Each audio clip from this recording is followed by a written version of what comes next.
when you mimic damage using K-laser, using the infrared light, what that does is it stimulates the cell into releasing what's called healing factor.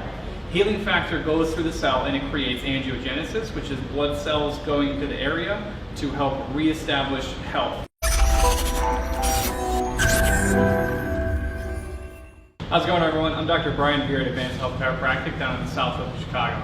And today we're going to be talking about one of our modalities that we use for treating soft tissue called the K-laser. Now, K-laser works by using infrared light and penetrating the skin, mimicking cell damage.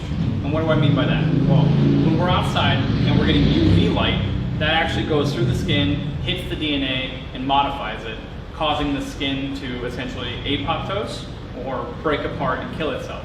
That causes sunburn, and that's damaging to the cells of the skin and damaging to the skin. What K-laser does is it uses a higher frequency of wavelength, or a higher wavelength of radiation, essentially, to mimic that damage without causing the cell to go apoptose. So when you mimic damage using K-laser, using the infrared light, what that does is it stimulates the cell into releasing what's called healing factor. Healing factor goes through the cell and it creates angiogenesis, which is blood cells going to the area to help reestablish health. And by taking away scar tissue, breaking down any type of damage you have in the cell around that area where you're K-lasering, and it just essentially hones in and focuses on that area, which promotes healing for that tissue that you're treating.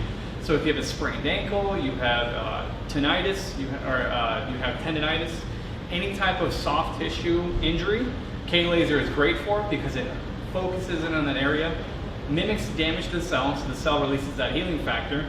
Healing factor brings in blood cells, it brings in white blood cells, red blood cells, and it helps promote healing around that tissue surface. So what do we use K-laser for? Well, we use K-laser for a lot of repetitive stress injuries. So golfer's elbow, medial epicondylitis, any type of repetitive stress that we have into the tendon, muscle, or ligament, you can use K-laser on. It's going to bring in healthy blood cells to that area, help decrease inflammation, help remove scar tissue by breaking it apart, and just promote healing at a quicker rate than you would if you do it with just stretching and exercising alone. So make sure you like, subscribe to the page. If you're on YouTube, ring the notification bell, and we'll catch you in the next one.